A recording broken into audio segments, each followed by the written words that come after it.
wowmx.tv.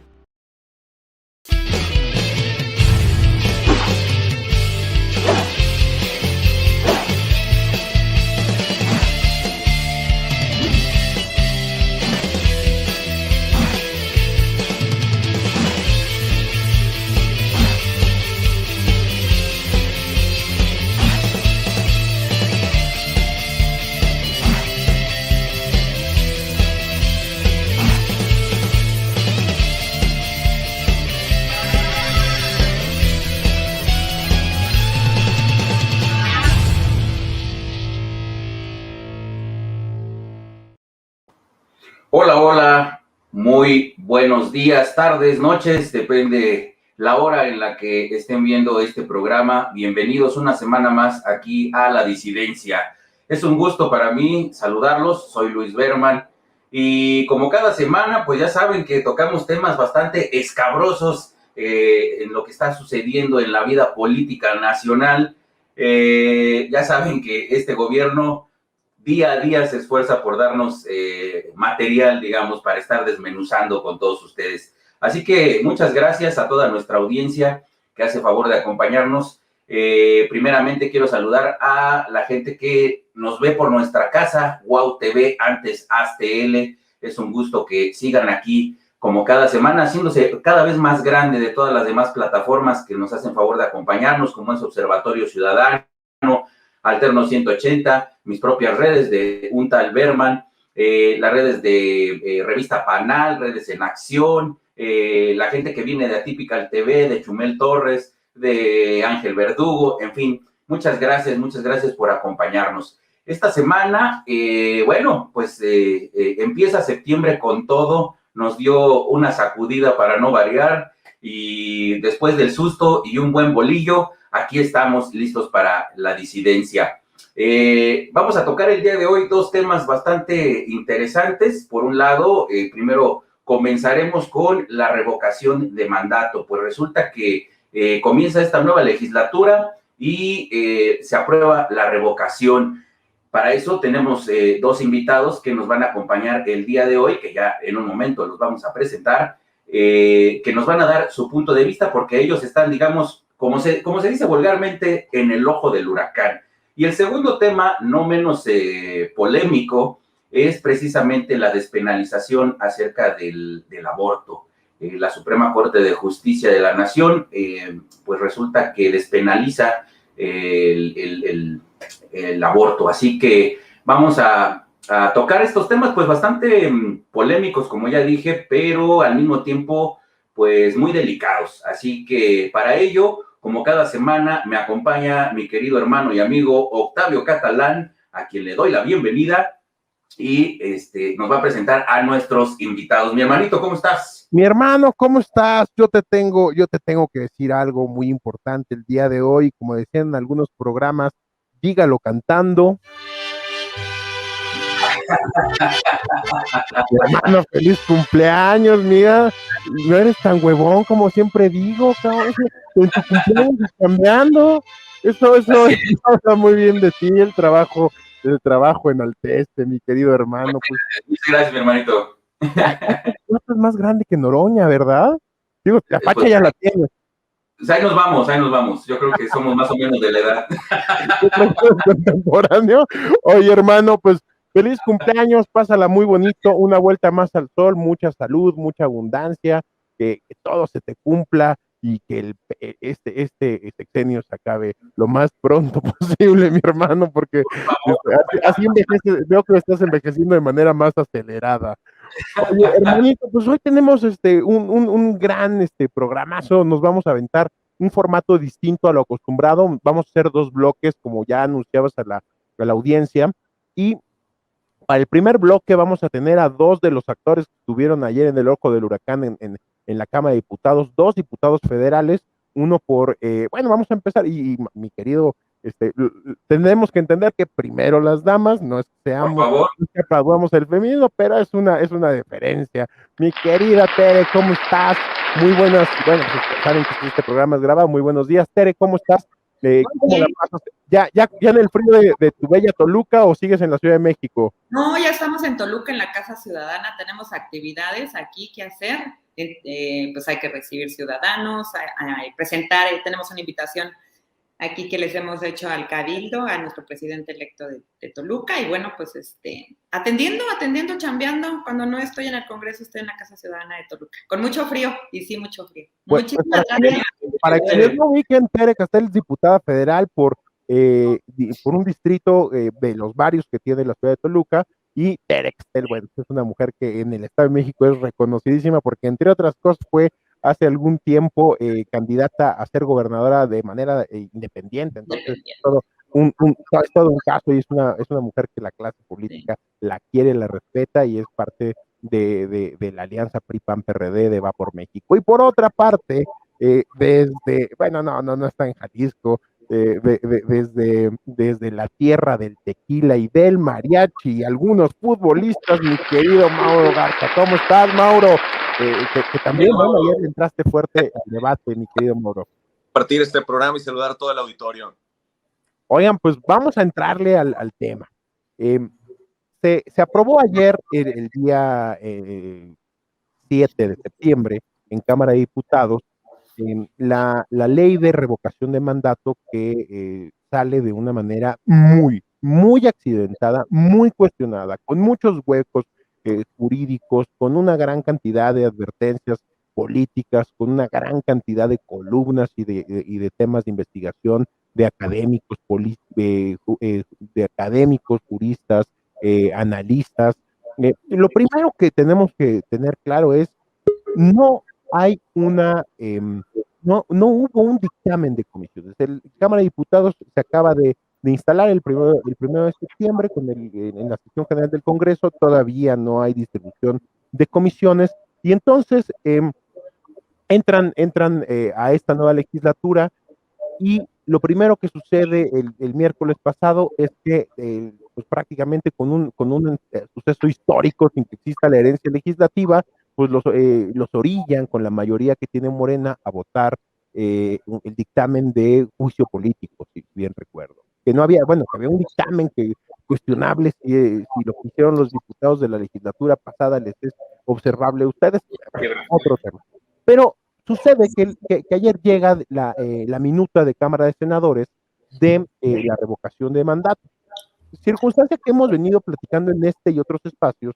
Lo complicado en particular, seguramente ustedes conocen el argumento y el artículo de Luis Carlos Ugalde, que se publicó de manera original en El Financiero y luego en otros medios, donde Luis Carlos Ugalde decía que esa revocación de mandato de entrada es en perjuicio de los ciudadanos. Es una ley que aplica de manera retroactiva. ¿Por qué? Porque los ciudadanos votaron por un presidente para 6 años, y en el momento en el que esta reforma se hace en el 19 y ahorita están aplicando la ley para el 22, para que se aplique para el 22, están violentando la lógica en sí por la que la gente votó por un presidente de 6 años. Y el segundo argumento es: tenían un periodo definido constitucionalmente la legislatura pasada para votar revocación de mandato, se exceden, no hay revocación, y entonces viene el tema incluso de que el INE trata de sacar su propia normatividad para no dejar un derecho, que además yo no sé hasta qué punto un derecho esto del ciudadano, y aplicable en términos de lo que dice Luis Carlos Ugalde para este periodo administrativo del Ejecutivo. El Distrito 8. Se pide que se elabore esta normatividad o este marco secundario. Entonces ustedes entran y dicen, bueno, pues a ver, ya no hay de otra, aprobémoslo. O sea, primero lo que tendríamos que tener claro es: ¿había facultades de regular este tema a menos de un año de que sea el proceso democrático de la revocación? Y recordemos que la norma general en materia electoral es que no puedes modificar el marco regulatorio de lo electoral un año antes de que se den los procesos de participación ciudadana. Entonces, parecería que esto va a terminar otra vez en tribunales, como muchas otras de la legislación que el Ejecutivo ha mandado al Legislativo, que termina en palo en tribunal. ¿no? Puntualmente en la Corte, que es quien está el encargado de la materia constitucional. Entonces, ustedes ayer reservan, dicen, bueno, suponiendo sin conceder que esta ley, pues tengamos que aprobarla, nos vamos a reservar, ustedes están viendo ahí, recuérdenme, 40 y tantos, ¿no? 41 disposiciones que van a reserva y, bueno, pues Morena con sus mayorías les aplica la aplanadora. Cuéntenle, por favor, por donde lo quieran abordar, Tere, Mauro, por dónde venían estas reservas y por qué era la importancia de darle digamos, se escucha feo, pero este fast track a revocación de mandato. ¿Empezamos con Tere? Sí, bueno, el tema efectivamente, como lo mencionas, ha sido complicado. El tema de que haya tal cual nos la aplican una aplanadora, pues nos deja entrever cómo va a ser este periodo, ¿no? Entonces, creo que tenemos que ser muy hábiles ante lo que está sucediendo en el Congreso. Efectivamente, se tuvo que votar a favor, en contra en lo particular, dejar ahí las reservas, pero sabemos de sobra que tienen la mayoría calificada. Entonces, creo que tendríamos que estar pensando en nuevas estrategias de poder manejar lo que ya es un hecho. Para mí creo que es desgastante seguir trabajando sobre lo mismo cuando sabemos que las cosas no van a cambiar y al final ellos van a tener la última palabra, como lo que pasó con el juicio político, que acabamos a las 6 de la mañana para que termináramos en eso. Entonces, me parece que tendríamos que estar trabajando adelante de lo que está decidiendo Morena, ¿no? No tenemos más que empezar a jugar en la misma cancha. Si los señores quieren revocación de mandato, hagamos revocación de mandato. Creo que tenemos elementos suficientes. Me parece que llevar esto nosotros también, si ellos pretenden que la ciudadanía se levante y haga pues esto que pretenden del 3% de las firmas, ¿no? Que también me parece un absurdo dejárselo a la ciudadanía. Yo fui candidata independiente y yo, oye, por Dios, ¿no? ¿A quién quieres engañar? ¿A quién quieres engañar? ¿Que un ciudadano común y corriente va a poder hacer todo lo que te pide ese reglamento?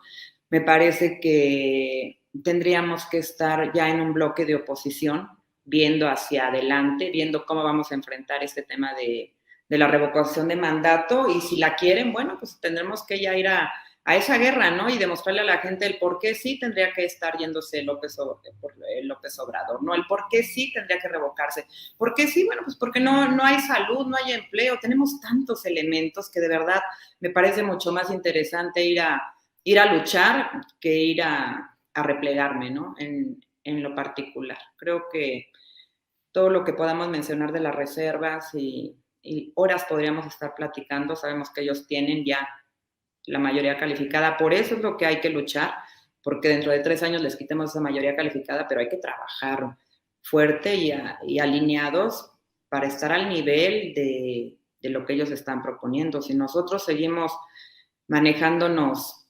decentemente, las cosas no van a funcionar. Creo que deberíamos de estarnos preparando como oposición para enfrentar un juicio político, porque porque va al final ser lo que ellos dicen. Bueno, entonces ya preparémonos y enfrentemos esto con la ciudadanía y empecemos a levantar. Somos una oposición muy fuerte que representamos prácticamente el 50% en partidos y sumamos a los ciudadanos que podemos movilizar, y lo vimos en Toluca con mi candidatura.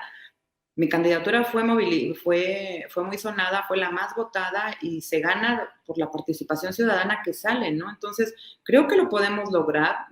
Yo soy una mujer más de lucha, más de guerra, más de enfrentamientos directos y me parece que deberíamos de estar tomando el toro por los cuernos, ir directamente a lo que nos atañe y estar trabajando, pero ya, ¿no? Si no, bueno, pues nos van a dar la vuelta y van a hacer lo que se les dé la gana, si querrán usarlo para temas electorales, si querrán usarlo para temas políticos, lo van a hacer. Tenemos que ya cambiar las reglas del juego. Yo es lo que creo.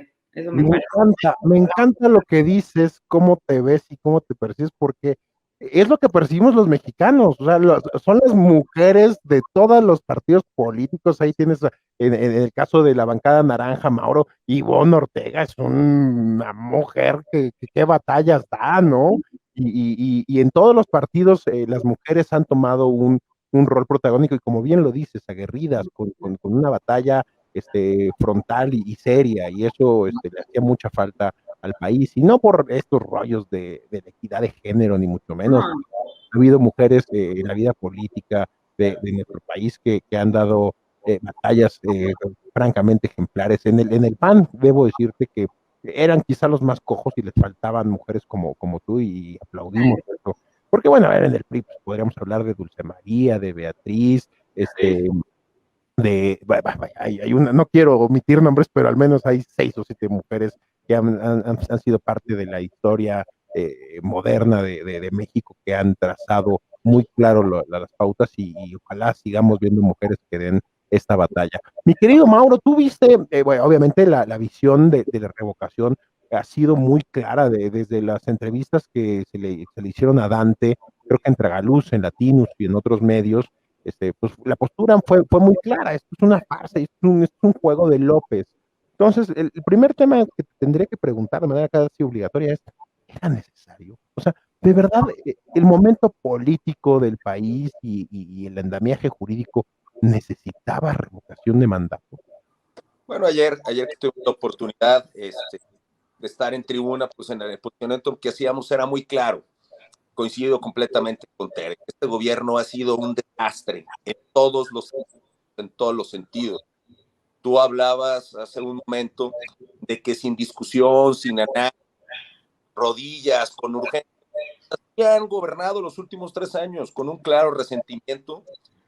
Todo ha ido en contrasentido, en todo simplemente aprovechan su mayoría.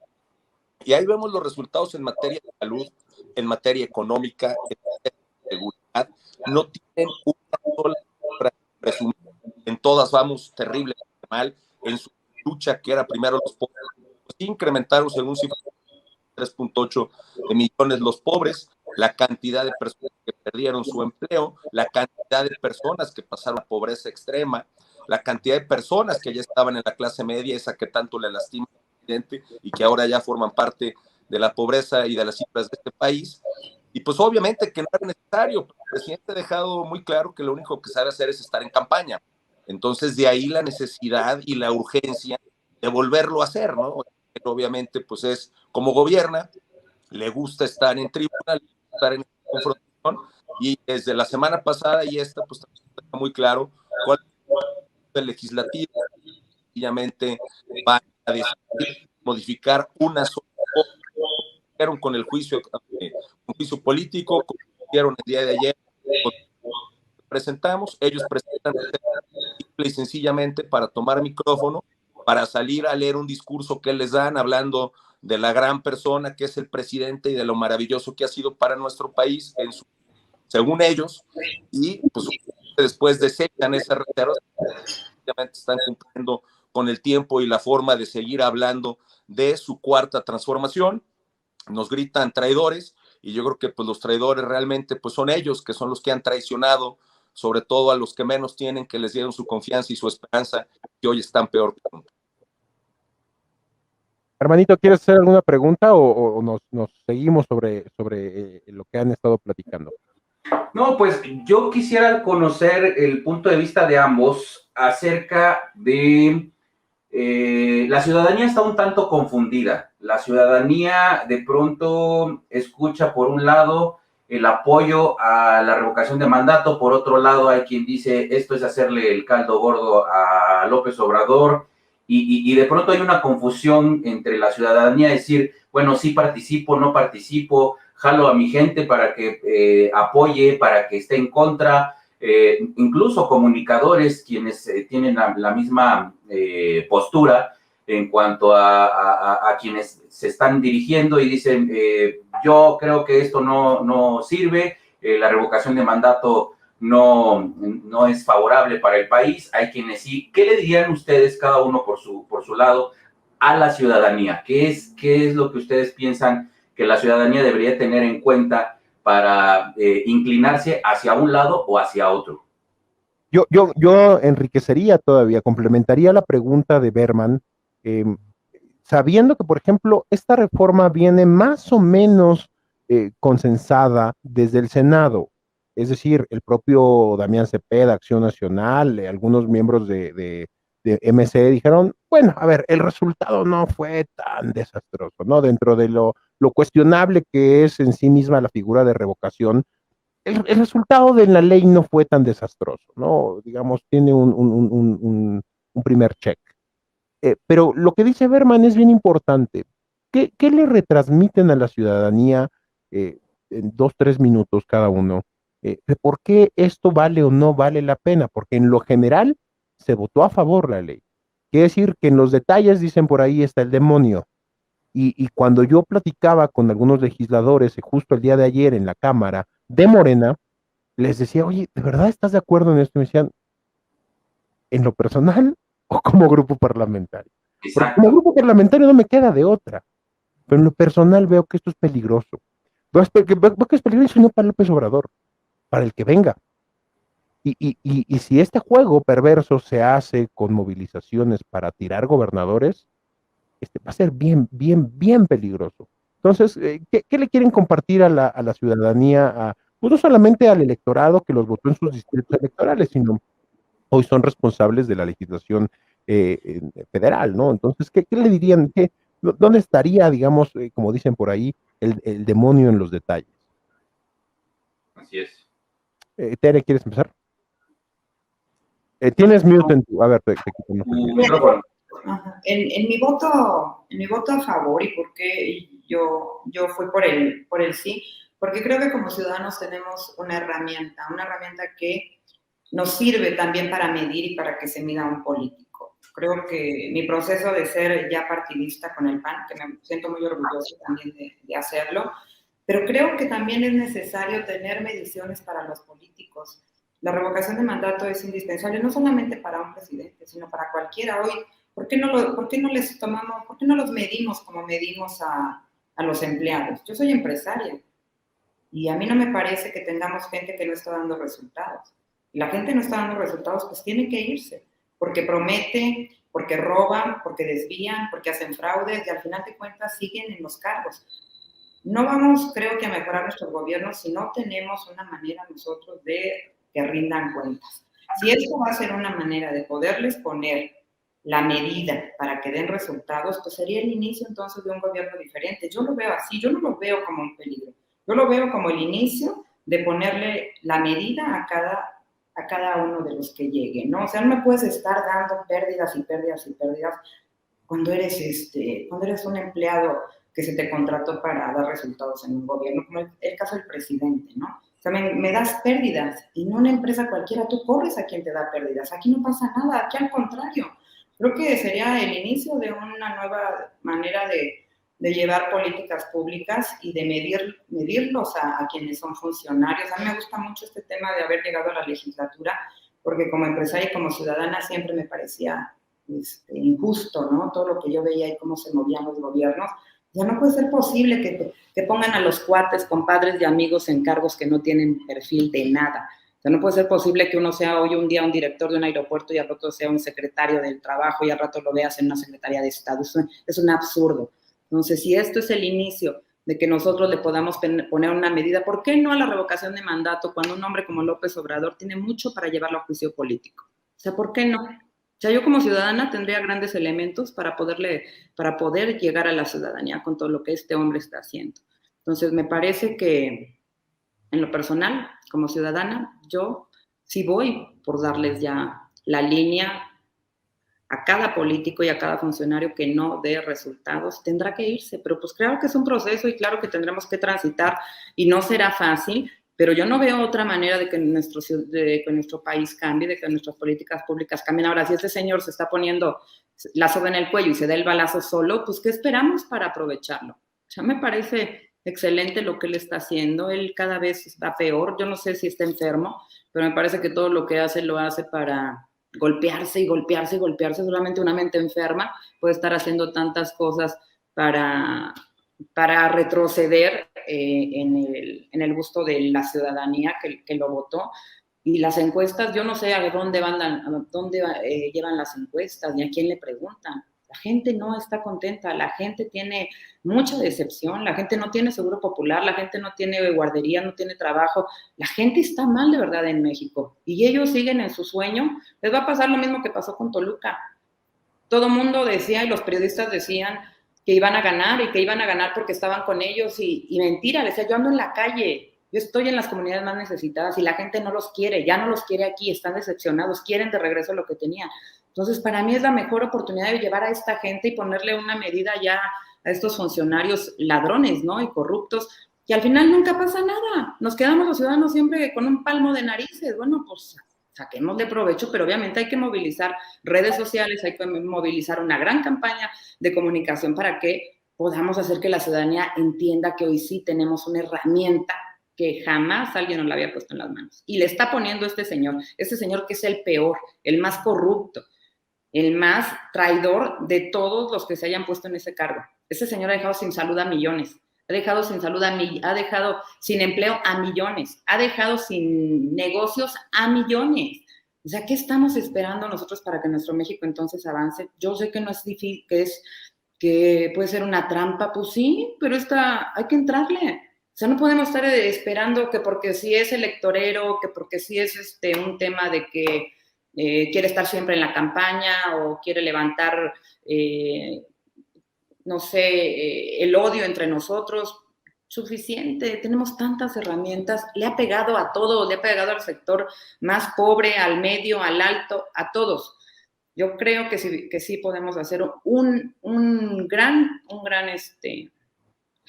gran revocación de mandato para el 2022. Me parece si la coalición se une y hacemos que los ciudadanos entiendan para qué es esto. Es una gran medida. Yo lo creo así.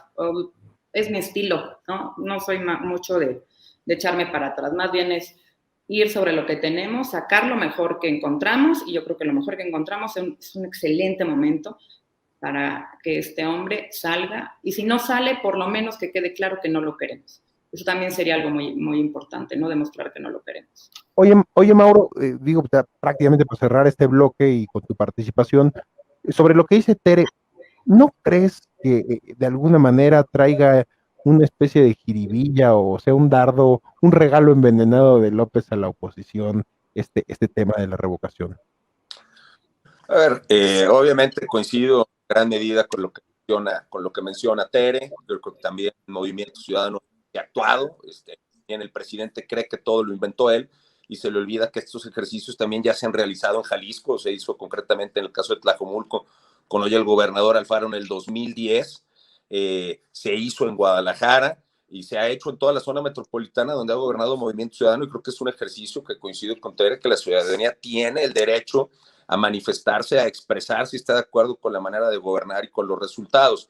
Hubo una parte positiva que se dio en el Senado, que fue cambiar el sentido de la pregunta. Recordemos que el presidente quería llamarlo ratificación y era un concurso de popularidad, ¿no? Voten por mí y hínquense para que continúe con mi gran legado. Obviamente se cambió el sentido de la pregunta y es muy clara. A ver, usted ya fue votado por 6 años. Esto es una revocación de mandato, y es una revocación porque no se han dado los resultados que se comprometieron, porque no ha sabido dar los resultados, no ha sabido guiar al país de la manera correcta.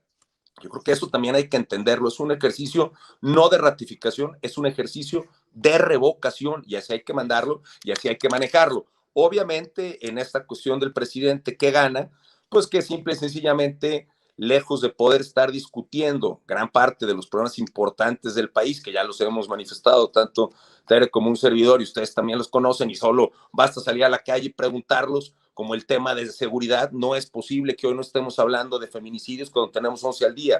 No es posible que no estemos hablando de seguridad cuando tenemos un homicidio cada 15 minutos. No es posible que no estemos hablando de la política energética cuando Pemex pierde 1 millón de pesos por minuto. O sea, eso tendrían que ser las discusiones cuando miles de mexicanos no tienen empleo, cuando cientos de miles de niños no tienen acceso a medicamentos. Ahí tendría que estar la discusión. Y lejos de que la discusión esté ahí, pues obviamente de qué vamos a hablar de aquí a esa fecha, pues de la revocación de mandato. Y el presidente estará feliz porque estará, como siempre, en campaña, sin dar solución a los grandes problemas del país, paseándose por todo el país, hablando por todo el país, siendo el centro de atención por todo el país, y en materia de seguridad, en materia económica, en materia de seguridad, como a Morena no le interesa, porque no entiende esos temas, si no le interesa resolverlos, solo les interesa que el presidente esté contento, pues vamos a estar hablando de la revocación de mandato y seguiremos sin poder atender. Ahí es donde yo veo el dardo envenenado que tú mencionas,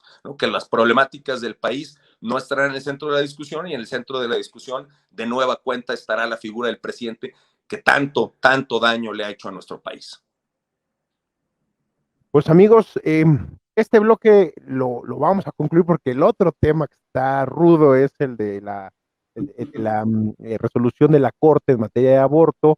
Yo le quiero dar en particular, Mauro tiene un tema de agenda ahí todavía que cubrir, entonces también nos dijo, yo le entro con mucho gusto a lo que es revocación porque fue parte de la discusión.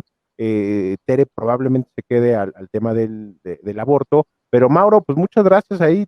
Además, bueno, pues nos vamos a seguir viendo ahí. Un abrazo de tu cumpleaños, querido Octavio, también, y Tere, qué gusto poder compartir con ustedes, a todo el auditorio, y estamos ahí en contacto. Muchas gracias. Mauro, porque, bueno, los temas que se van a desatar en esta legislatura van a ser muchísimos. Cada semana. Muchas gracias, cuídense mucho.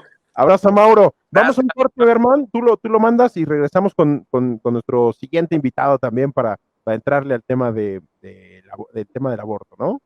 Claro que sí, pues amigos, ya escucharon la posición tanto de Tere como de Mauro, ellos que están en el ojo del huracán, y pues bueno, finalmente ustedes tienen la última palabra, ustedes fórmense su propio criterio, y pues ahí está la información, absorban lo que mejor les parezca, y pues hagamos ciudadanía. Así que bueno, con esto terminamos este primer bloque y regresamos al segundo con este tema bastante polémico, así que ya estamos de vuelta aquí en La Disidencia, donde ya saben que dejamos que hable la libertad. Ya volvemos.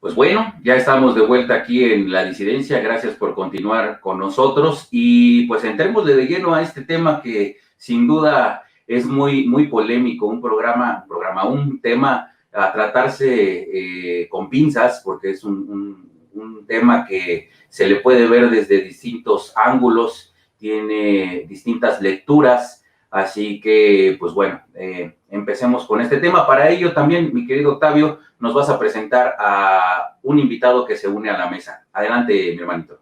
Así es, mi hermano, pues fíjate que nuestro siguiente invitado es socio del despacho Fernández Cortina Varela, es encargado del área de amparo, es abogado por la Panamericana de Guadalajara, con mención honorífica otorgada al sustentar su tesis de la acción causal. Es miembro de la Comisión Anticorrupción de la Barra Mexicana del Colegio de Abogados en el capítulo Jalisco, y le quiero dar la bienvenida a Patricio Varela, que el día de hoy nos acompaña. Bienvenido, Patricio. Hermano Oscar, diputada, un gusto poder estar con ustedes esta mañana. Muchas gracias. Patricio, pues generalmente hacemos un planteamiento del tema. Esto ya es del Vox Populi, porque además, bueno, ya venía de varios días atrás la discusión de la Corte, pero pues mira, hablar del aborto en México, en Estados Unidos, en Europa, en donde sea, creo que es el tema más polarizante en la sociedad. El más, o sea, podemos hablar de portación de armas, de religión, de deporte, no. El aborto. Legalización de drogas. No, pero yo creo que en particular, el aborto puede ser el tema que más divide a cualquier sociedad, a cualquier grupo de individuos en cualquier latitud del planeta. ¿Por qué? Porque tiene connotaciones ideológicas, religiosas, filosóficas, de creencia, vaya, hasta de estándares socioeconómicos, ¿no? O sea, tiene muchas aristas. Y hablar siempre del tema del aborto es bien complicado en cualquier foro. La Corte, derivado de un asunto que, si bien recuerdo, es de Coahuila, donde se penaliza a las mujeres que abortan y les ponen ahí unas sanciones ahí medio rudas, hace que el tema llegue hasta el pleno de la Corte. ¿Sí fue pleno o fue salas, Patricio? Fue el pleno. Fue pleno. Es decir, y además hubo una mayoría calificada, fue fue una mayoría calificada la que votó ayer. Unanimidad de 10 votos. Sí. Unanimidad. Es decir, todos los ministros de la Corte dicen, no es posible que veamos a una mujer que aborta como un delincuente. O sea, esto es impensable. Y entonces los grupos pro vida o más conservadores dicen, no, se escandalizan y no se está cuidando la vida. Y entonces invitamos a Patricio para que quizá nos quitemos un poquito de los dogmas y entremos más a lo jurídico, independientemente de lo que la audiencia en su libre determinación quiera pensar. Entonces, Patricio, ¿por qué no te avientas un poquito la explicación de lo que pasó ahí en la Corte en términos jurídicos? Muchas gracias, Octavio. Claro que sí. Fíjate que como tú bien lo señalas, la resolución de la Corte fue respecto a un tema sumamente controversial, no nada más en México, sino en el mundo. Es un tema que levanta muchas pasiones, que genera muchas controversias, y la Corte, como nuestro Tribunal Constitucional, pues tiene que resolver conforme a derecho, ¿no? Entonces, partiendo del principio básico de laicidad del Estado, consagrado en los artículos 24, 40 y 130 de nuestra Constitución, que exigen una neutralidad religiosa del Estado, que es activa, no quiere decir que el Estado no reconozca las instituciones religiosas, sino que simplemente hay muchas, todas tienen cabida en nuestro país, pero el Estado no puede asumir una posición religiosa cuando va a resolver. La Corte es un órgano de Estado, es nuestro Tribunal Constitucional, y en ese sentido el análisis que realiza es plenamente jurídico. Lo que se preguntan es si es válido que el legislador criminalice a una mujer por abortar. Debemos recordar que el caso resuelto por la Corte es únicamente respecto del aborto voluntario. En Coahuila, efectivamente, en el artículo 196 de su Código Penal, se criminalizaba a la mujer por abortar voluntariamente de forma absoluta, no había ningún periodo que se diera para que pudiera hacerlo. Entonces, la Corte, al estudiar esta prohibición, esta criminalización de la mujer, realiza un análisis muy interesante poniendo sobre el centro de la discusión el derecho de la mujer a decidir. Es un derecho que se deriva de los artículos 1 y 4 constitucionales y que demuestra la autonomía, la independencia y la libertad de la propia mujer para decidir respecto a cuestiones propias de su vida privada. La Corte, por unanimidad de las y los ministros, 10 votos, solamente faltó que se pronunciara el ministro Pardo Rebolledo, que por causas de fuerza mayor no pudo estar en la sesión. Sin embargo, un voto unánime de 10 votos, un voto muy fuerte, es un voto contundente de la Corte, donde a mí me parece que hizo una gran labor como Tribunal Constitucional, donde dio argumentos jurídicos constitucionales en clave de derechos humanos, que realmente es como tendría que resolver ese asunto y que al ser un precedente conforme a la reforma judicial, ahora es un precedente obligatorio, que será obligatorio para todas las jueces y jueces de nuestro país que tendrán que acatarla, ¿no? Prácticamente lo que la Corte hace es un análisis entre el derecho a decidir de la mujer, su derecho humano, su libertad reproductiva, su libertad sexual, su libre configuración de su personalidad, su derecho a la vida privada y por otra parte el derecho al no concebido. ¿Qué protección tiene el no concebido en nuestro país o como se conoce jurídicamente el nasciturus? Y en este estudio se realiza esta pregunta compleja naturalmente en los distintos tribunales de cuándo surge la vida. Y lo que la Corte nos dice es que no hay unanimidad ni en la ciencia, ni en la ética, ni en la religión, ni en las distintas materias acerca de cuándo comienza la vida, y este punto lo saca del debate porque además estamos frente a una prohibición absoluta. No estamos como, por ejemplo, se estuvo en el año 2007 en las acciones de inconstitucionalidad 146 y sus acumuladas con el caso de la Ciudad de México, donde sí había un plazo de 2 semanas. Aquí simplemente había una prohibición absoluta sin plazo alguno. Y la Corte dice que esto es inconstitucional. El concebido tiene una protección constitucional porque efectivamente es un organismo celular con un código genético propio que tiene una potencialidad de ser persona. Sin embargo, la Corte, basándose en resoluciones de otros tribunales de derechos humanos, como es la Corte Interamericana de Derechos Humanos, en el caso Artavia Murillo versus Costa Rica, que es el de fecundación in vitro, ahí la Corte Interamericana claramente señaló que el concebido tiene una protección porque tiene una potencialidad de ser un ser humano, pero esta protección es gradual e incremental según su desarrollo y no tiene un derecho subjetivo a la vida que puede enfrentarse frente a los derechos de la mujer a decidir, a ser autónoma, a su reproducción, etcétera, ¿no? A su libertad reproductiva y sexual.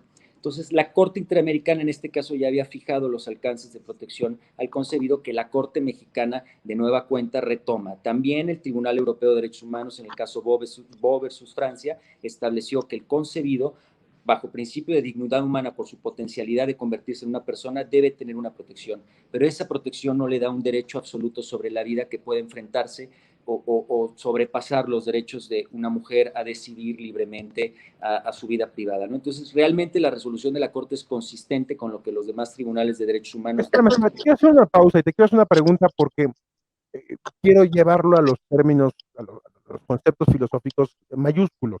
Es decir, ¿se está privilegiando la libertad sobre la vida? Es que lo que realmente se está diciendo es que todavía no surge un derecho de la vida que sea absoluto. El derecho de la vida realmente, como está reconocido en ley, se refiere al nacido. Cuando tú tienes un derecho subjetivo a la vida que puedes exigir frente a las autoridades, así está previsto en el derecho, es la persona nacida, tanto en el sistema interamericano como en el sistema local de derechos humanos. Incluso la capacidad jurídica se adquiere cuando has nacido vivo y viable, totalmente desprendido del seno materno, haber vivido 24 horas desprendido del seno o haber sido presentado vivo en el registro civil para tu registro. Entonces, ahí es cuando adquieres la capacidad jurídica. El concebido todavía no tiene capacidad jurídica, no tiene un derecho absoluto a la vida. Entonces, la persona viva sí lo tiene. La mujer ya es una persona que ha sido nacida, que ya se desprendió del seno materno, y no nada más la mujer, la persona con capacidad para gestar, que esto es un gran avance que la Corte introduce también en esta sentencia, porque no nada más las mujeres pueden gestar, tenemos realidades que ameritan pronunciamientos en el derecho, ¿no? Entonces, creo que tenemos una Corte progresista, creo que tenemos una Corte que está fomentando las libertades en nuestro país, sí, pero también está dándole protección al concebido como un bien constitucionalmente protegido por su potencialidad de convertirse en un ser humano. Sin embargo, esa potencialidad no quiere decir que tenga un derecho absoluto a la vida que puede imponerse sobre los derechos humanos de las mujeres. No puede darse una colisión directa de derechos humanos porque no estamos frente a dos personas, no hay unanimidad sobre cuándo surge el derecho a la vida, ¿no? Entonces, el tema es, los tribunales de derechos humanos del mundo, y esto desde Roe versus Wade en el 73 en Estados Unidos, han dicho que la protección que tiene el concebido es gradual e incremental según su desarrollo, ¿no? Cuando haya nacido, desde luego que... El tema de la progresión de los derechos al final del día. Pero quiero hacer una pausita, porque decimos, en política no hay, nunca hay casualidad. Y la semana pasada, el tema, es más, todavía la semana, el fin de semana completo, el tema de los medios fue el PAN se reunió con los de Vox y no fue una coincidencia. La gente de Vox, vino Laje, estuvo Mamela Fiallo, o sea, había personajes de talla internacional que estaban en México y estuvieron justamente en el contexto de esta decisión de la Corte del tema del aborto. De hecho, Mamela Fiallo y Laje fueron activos, muy activos en algunos eventos que hubo ya afuera de la Corte. Y, y el PAN termina diciendo me deslindo, pero el PAN sí sostiene muchas de estas cosas que estos personajes de talla internacional como Laje, como Fiallo, como Abascal defienden. A ver, con la lógica o con el hilo conductor de la dignidad del ser humano, que es lo que guía al panismo, y digamos a ciertos puntos, sin ocupar la palabra despectivamente, conservadores, porque eh, pretenden conservar ciertos valores de la sociedad, vaya. Eh, de, la postura natural que el PAN tendría que tener es pues, oponerse al aborto, y tú lo dijiste muy bien, Pablo, Patricio, tiene que ver con no entrar al fondo, y esto me parece muy peligroso, de decir en dónde empieza la vida, dónde se empieza a considerar que hay un ser humano. Ya sé, legalmente es a partir de que lo registras vivo y viable, y a partir de ahí empieza una serie de derechos.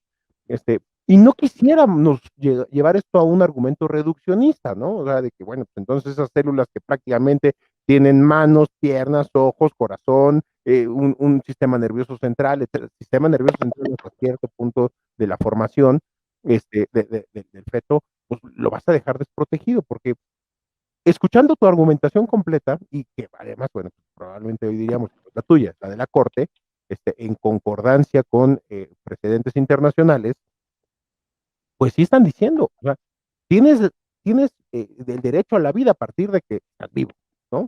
Y estás vivo a partir de que la ley te lo concede así cuando estés registrado vivo y viable. Eh, pero mientras tanto, el derecho que pusieron por encima es la libertad. Aún como liberal, tendríamos que decir, la vida, la defensa de la vida, la libertad y la propiedad, que son los fundamentales para un ser humano, el resto de derechos no pueden entenderse sin la vida. Entonces, ahí es donde entra esto en conflicto y ahora sí le tenemos que dar la palabra a mi querida Tere Castela, nuestra diputada. ¿Cómo ves este tema de la resolución de la Corte? Te quitamos ¿Qué tal? Hola Patricio, interesante, muy, muy interesante de verdad todo lo que platicaste. Hola Berman, hola Octavio en el otro segmento, ¿no? Complicado, ¿no? Muy complicado. Yo soy totalmente pro vida, ¿no? Yo no apoyo temas del aborto. Sí apoyo el tema del acompañamiento, de otras vías, del acompañamiento desde que la gestación y entregar en adopción. Yo fui mamá muy joven, a los 16 años, y también me dieron la oportunidad y la posibilidad de que podía abortar. Yo no lo quise hacer y hoy, bueno, pues hoy soy una muy feliz abuela, pero eso no quiere decir que mi hija, la segunda que tengo, piense diferente, ¿no? Ella es totalmente pro aborto y ahí tenemos grandes diferencias, ¿no? Entonces ella lo que me dice es acerca de las chicas que son violadas o que abusadas, que se tendría que tener ciertas consideraciones con ellas y yo estoy de acuerdo, ¿no? Porque nadie habla por ellas, nadie levanta la voz por ellas, todos pensamos que estamos hablando por el común de las mujeres que tenemos alguna relación y bueno, tenemos un embarazo no deseado y queremos abortar. Y pues no solamente ese es el caso que se toca. Mi hija habla acerca de esas mujeres que no tienen voz y que no pueden decidir por ellas porque no tienen al alcance alguien que se plante a defenderlas por ese derecho a decir no cuando ese embarazo no fue violentado, ¿no? O fue en circunstancias no deseadas. Y yo creo que ella tiene mucha razón también y en eso pues yo quedé en shock, ¿no? Porque a veces nada más vemos una sola parte de la vida y cuando ella me presenta su otra cara de lo que ella piensa, pues la verdad también entro yo en crisis cuando una madre dice, dónde estaba o es lo correcto, por quién luchar, sí, por quién luchar no. Yo definitivamente sí estoy en defensa de la vida, sí creo que podemos hacer un acompañamiento para esos embarazos no deseados, esos embarazos violentos y que podemos hacer la adopción, una adopción correcta y por supuesto mucho más responsable desde la gestación. No me parece justo ni correcto que se le dé el derecho a un ser hasta que haya nacido. Yo creo que desde que está concebido empieza a tener ya derechos y como tú dices, y como lo mencionaban, pues al final ya es, ¿no? O sea, no porque esté adentro de un vientre deja de tener vida y deja de convertirse en una persona. Eso va a seguir sucediendo, a menos que nosotros violentemos ese proceso. Y lo estamos violentando en pro de la libertad de decidir de nosotras. Pero yo definitivamente estoy a favor de la vida. Yo prefiero un acompañamiento, sí, a los embarazos no deseados que se les apoye, pero creo que hay muchas vías, ¿no? Yo fui una mamá muy joven, tengo también una nieta que fue producto de una relación libre y se decidió también tener a la bebé. Nuestras vidas han sido maravillosas y nuestras vidas han sido excelentes. Es más, mi vida no sería lo que soy, ni yo estaría parada aquí, ni puesta aquí si yo hubiese tomado otra decisión. Seguramente mi camino hubiera sido otro. Pero si yo no lo hice a los 16 años con esa semejante responsabilidad tan grande y cuando me lo ofrecieron no lo quise tomar, por supuesto que hoy mucho menos lo voy a aceptar, ¿no? Y seguiré siendo así. Un poco para ir encauzando, digo, ya sé que Berman va a tomar la palabra, pero un poquito para encauzar el fin el cierre del programa en unos minutos. La pregunta sería obligada, independientemente de creencias personales, religiosas o filosóficas, la realidad se impone. Y si una mujer esté penado o no esté penado, esté regulado o no esté regulado, quiere abortar, va a ir a hacerlo.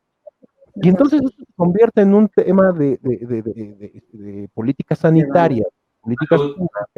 Entonces, preferimos que lo haga en la clandestinidad o con un procedimiento regulado, porque, insisto, independientemente de lo que creamos, es un tema que la realidad se va a imponer. Y las mujeres que quieran ir a abortar, y ojo, derivado de un ilícito, de una violación o con una relación consentida, si quieren abortar, van a abortar. Entonces es un asunto de oferta y demanda. Si hay demanda suficiente, va a haber oferta en la clandestinidad o no. Entonces, esto nos hace reflexionar que sí es un tema que va más allá de valores morales, éticos, estándares consensuados en la sociedad. Es un tema de una realidad que nos va a aplastar. Entonces, hacia allá quisiera que enfocaran un poquito cómo el Estado tendría que reaccionar ante una realidad de oferta y demanda y de mercados negros, porque esos sí son muy peligrosos. Entonces, Y si quieres yo, yo, darle 3 minutitos, dale, brother. yo agregaría una pregunta más a la que acabas de hacer, Octavio. Estaba viendo ayer, a partir de la resolución de la Corte en los diferentes noticieros, y decía que esta ley se va a hacer retroactiva, es decir, a aquellas mujeres que en algún momento actualmente están en prisión, están en la cárcel, acusadas de aborto. Esta ley va a ser benéfica para ellas en el sentido de que ahora van a salir libres. ¿Qué pasa entonces? Es decir, nada más se les va a decir, disculpe usted, está libre, o va a haber algún tipo de indemnización, no sé, esa sería mi pregunta y enfocada concretamente a Patricio, pero Tere también si quieres dar tu respuesta. Entonces, esas dos preguntas, o sea, la mía que se une a la de Octavio. Gracias. Patricio, estás en mute. A ver, te quitamos el mute. Listo. A favor de la vida, y eso fue un discurso que lo dijeron todos ellos.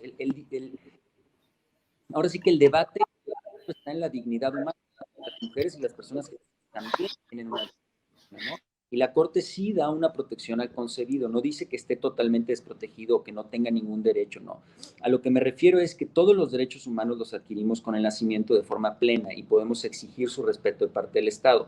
Cuando todavía no nacemos, cuando somos concebidos, nuestra protección es gradual e incremental según el desarrollo de la gestación. Me doy a entender, cuando todavía es muy previo, pues no tiene la misma protección que conforme va teniendo un sistema nervioso, como tú lo señalaste incluso, Octavio, y es lo que se ha tomado en cuenta en distintas latitudes, si ya siente dolor, etcétera, para ver, incluso, a ver, vámonos a la definición básica de persona de Boecio y de Santo Tomás, sustancia individual de naturaleza racional, y veamos si una célula con código genético propio reúne esta definición, incluso la de Platón, conjunto de cuerpo orgánico, material y alma espiritual. Ahí habría que ver si realmente estamos frente a una persona o no. Más allá de ello, la Corte centró el debate en la dignidad y también, con base en esta dignidad, reconoce una protección al concebido, nada más que no es la misma que la de las mujeres.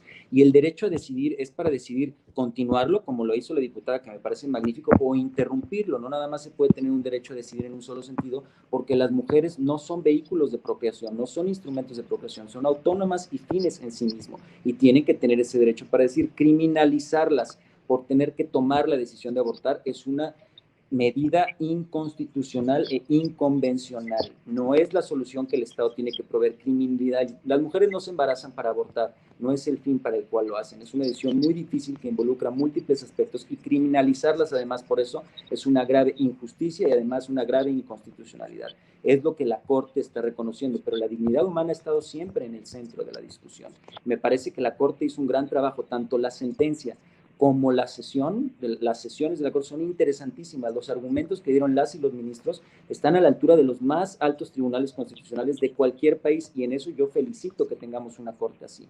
Ahora, desde luego que cuando se anula o se invalida una norma penal que establecía una sanción respecto de cierta conducta y se elimina esta conducta, pues hay retroactividad a favor de las personas en materia penal y habrán de salir de la cárcel porque lo que cometieron es un delito, pero es inconstitucional ese delito, no es acorde a los derechos humanos. Entonces, sí habrán de salir, y ordinariamente no se establecen medidas de reparación porque cuando se les encarceló, sí, tristemente muchas veces les dan las gracias a las personas que salen después, pero bueno, cuando menos, ojalá se dé una disculpa pública, y habría que ver si el Estado incurrió en alguna actividad irregular como para pedir indemnización.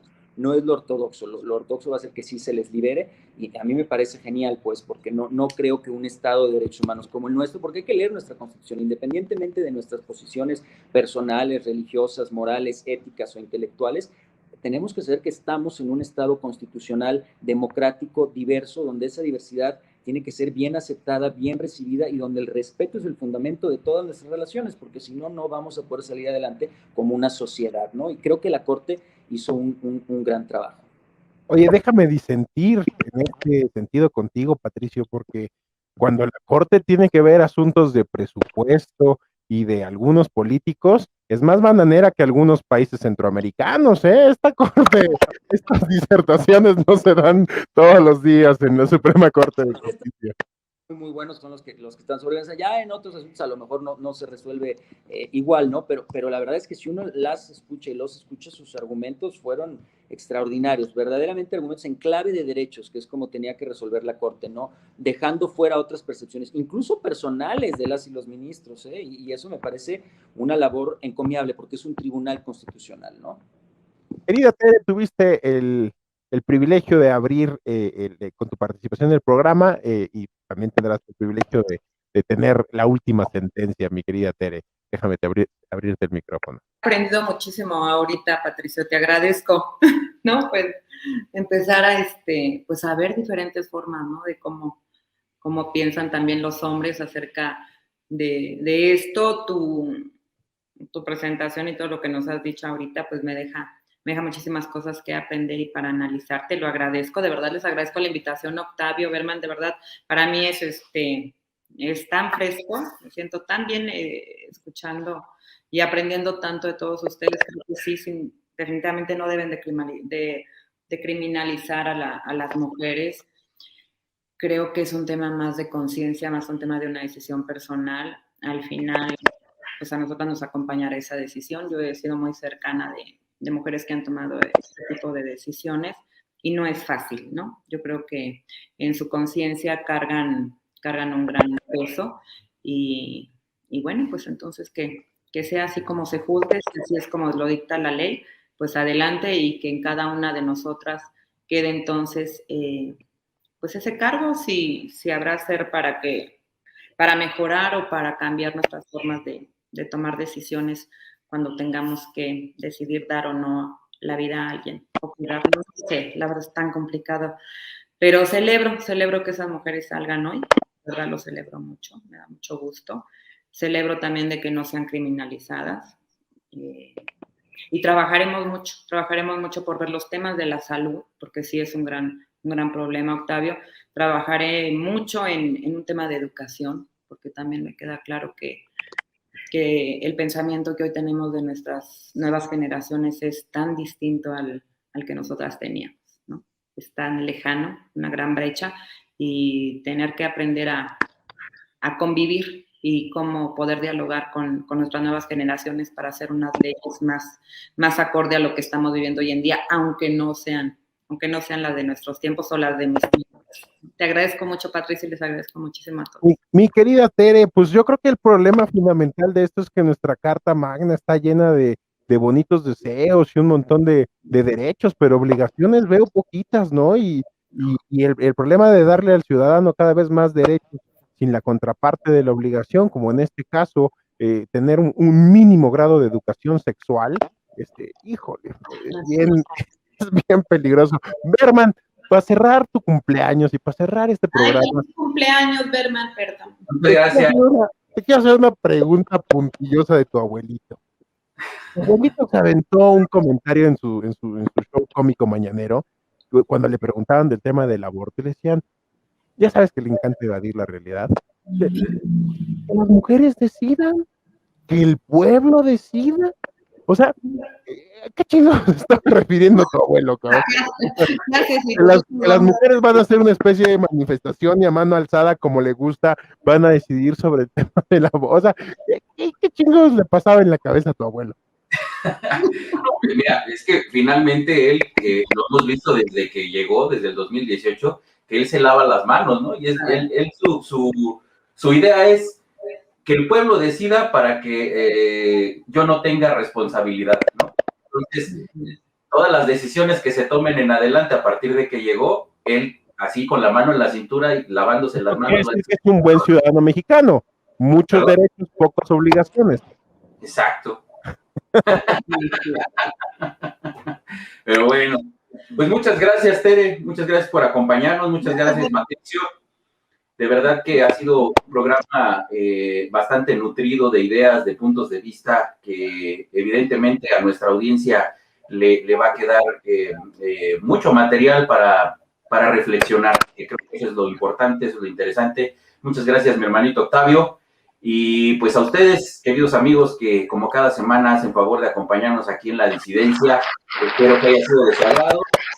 Muchas gracias por las felicitaciones. Y pues déjenos sus comentarios, sus likes, suscríbanse, compartan este programa y pues nos vemos la próxima semana aquí en La Disidencia, donde, como ya saben, dejamos que hable la libertad. Muchas gracias, que tengan bonito resto de semana y pues nos vemos la próxima. Hasta pronto. Hasta pronto, besos. Hasta luego. Gracias.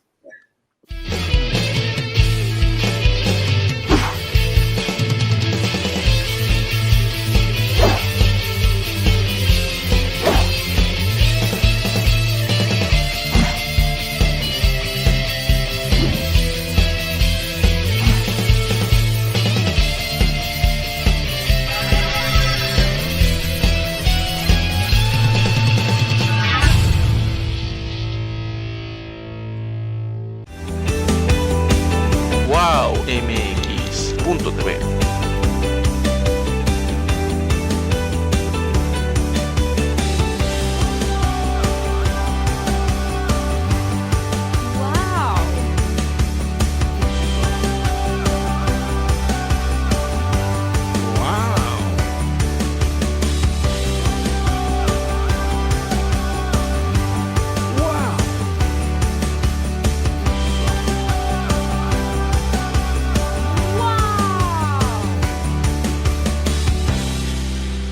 Wow MX.tv.